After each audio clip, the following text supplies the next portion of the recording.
By 1962, only 42 operators out of 1,700 were African American, and the local chair of the Congress of Racial Equality, Julius Hobson, vowed to lead a bus boycott unless hiring increased. DC Transit reached an agreement with Hobson, and by the following year, African Americans made up nearly 200 of the 1,700 operators. And we just keep on keeping on. We just keep on keeping on. Well, I came here in 1959. However, I didn't start driving the bus until 1960. They said you had to be 23, and I was 22.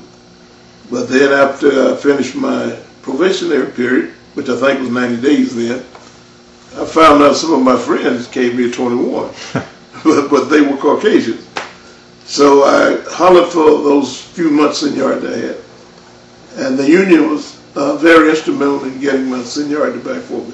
But then after a while, I was invited to come to training division. And I integrated that place with Tom Basie and Mr. McAmis. And they were good people. When I made Employee of the Year in 1983, and again in 1996. And at that time I was told I was the only employee here had made Employee of the Year twice. And Mr. White had just become general manager when I made Employee of the Year in 1983. I mean, the last one. And he told me, he said, "You got a good driving record. I've checked it. He just got here." He said, "You got working on 4 million miles without an accident." He said, "How many years that?" I said, "So far I've gone 31 years without an accident." He said, "A chargeable?" I said, "No accident. I didn't hit nothing hit me in the last 31 years. And he tickled me. He said, "Your record's like Carol Ripken, it can't be beat." And we just keep on keeping on. We had a time that, we had depot clerks, and we had a lot of supervisors on the street, so we started to inquire, life started to inquire, what would it take to get a job in a depot office. And of course, what I was told is, do you think you're smart enough to get in there? And I thought about the person that was counting, and when you run out of toes and fingers, you're in trouble. But little did they know, I didn't really need a calculator to do my adding. I could add and count pretty good. But anyway, I talked with Walter Beerwagon, Harry Kelly, and who was the shop steward then, and said, "We'll try it."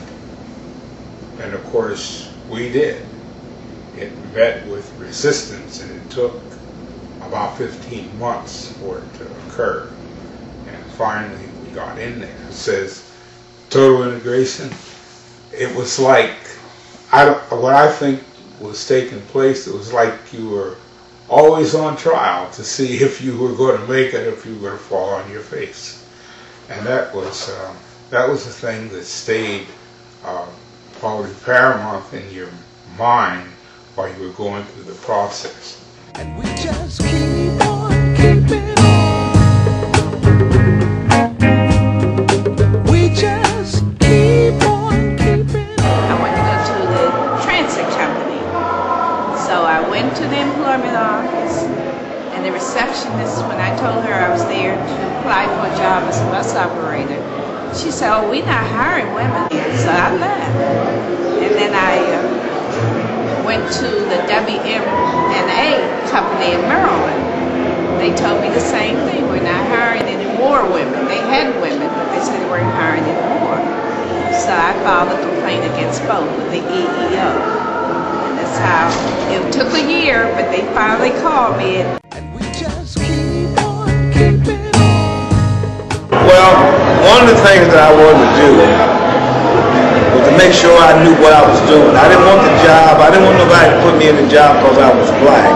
I wanted to be able to produce. That's the challenge it presented for me.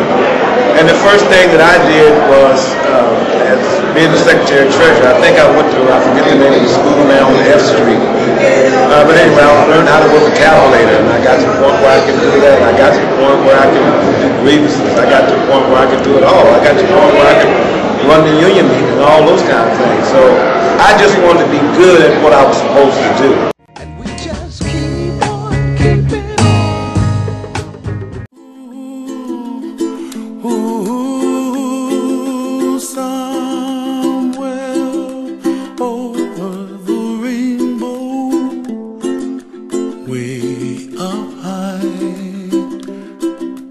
and the dreams that you dream of once in a lullaby.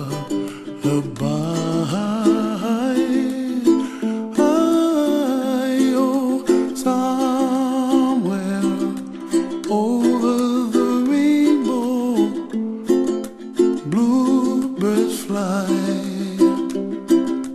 and the dreams that you dream of, dreams really do come true. Hi, I'm Jackie Jeter, President of Local 689. The issues of racism are often intermingled with the issues of class. Today, we see attempts to cut our wages as transit workers. We see attacks on our health insurance and pension benefits. I can only hope that we show the same perseverance and determination meeting these challenges as our predecessors showed in this video meeting theirs. And we just keep